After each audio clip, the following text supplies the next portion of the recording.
When Russia invaded Afghanistan, we didn't ask what's the best option for Russia. The best option for them is to get out.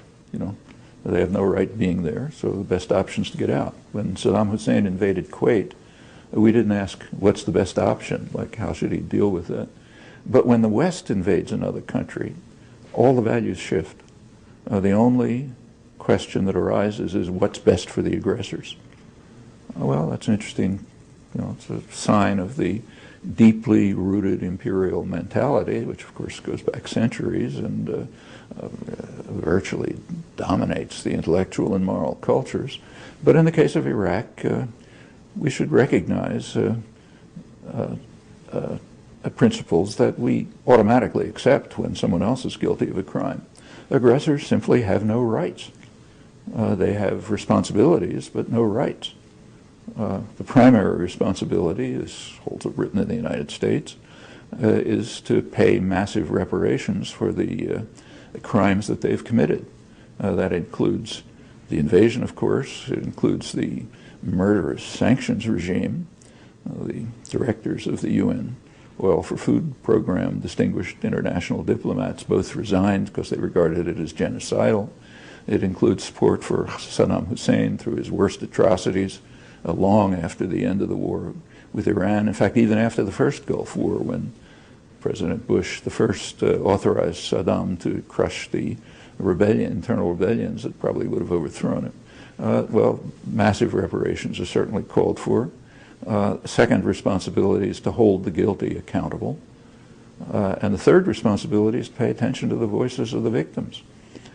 And we have a pretty good sense of what they are. It doesn't enter into debate. So if you look at the presidential debates or the discussion of the options, one voice is missing: Iraqis.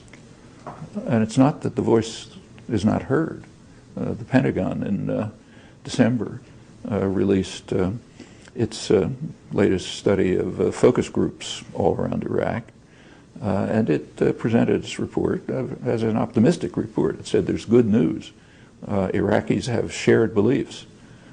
So there's hope for reconciliation, contrary to what is said by people who think that the sectarian violence is out of control. And look down and see what the shared beliefs are. The shared beliefs are that the United States is responsible for the sectarian violence and the other crimes, and that the invaders ought to pull out and leave the country for the Iraqis. That's the shared beliefs. That's the good news. Well, that position does not enter into discussion in the West. It's reported, but it's forgotten, because it doesn't matter.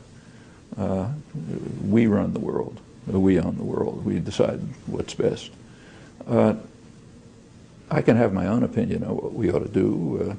Others can have their own equally uninformed opinions, including the CIA and military intelligence. But what matters is what Iraqis want. And we should give them the opportunity to construct policy. By Iraqis, I do not mean the government that is established in the highly protected, heavily protected U.S.-run green zone. Yeah, it's there, but that's not the voice of Iraqis any more than the government that the Russians were protecting in Kabul in the 1980s was the voice of Afghans. So those are the responsibilities. From then on, we have to follow those obligations. I don't think there's any good solution for Iraq at this point. The United States has, it's kind of interesting to see that although Americans and Europeans do not accept the principles that they profess, Iraqis do. When Iraqis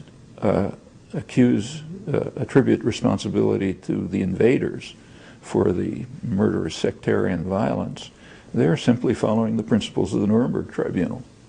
The Nuremberg Tribunal quite explicitly defined aggression in terms which, of course, trivially apply to the U.S.-British invasion of Iraq, and went on to say that aggression is the supreme international crime, differing from other war crimes, in that it encompasses all of the evil that follows. Well, in the case of Iraq, that means it encompasses the sectarian, murderous sectarian warfare, the ethnic cleansing, and so on.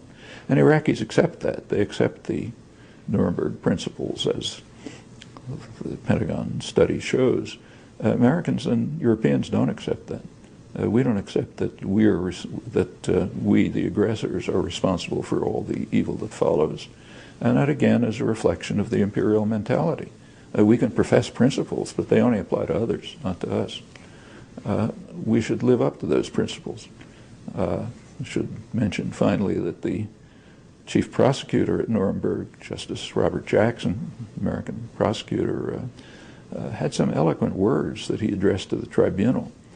He said, we are handing, this of course is the tribunal that tried the worst Nazi war criminals.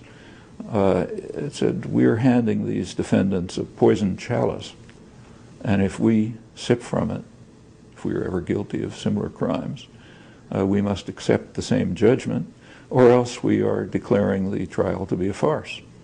Well, European and American opinion tacitly is that the trials were a farce. It's not the first time.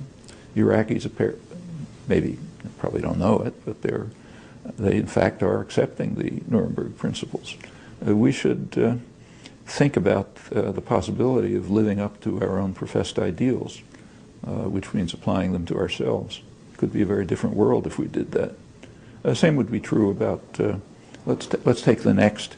With regard to Iraq, Iraqis and knowledgeable correspondents, like say Nir Rosen, who's followed it very closely from the beginning, they often describe the American-British invasion as comparable to the Mongol invasions of the 13th century. It's not clear that there is any solution for Iraq. The only question is, what's the least worst solution at this point?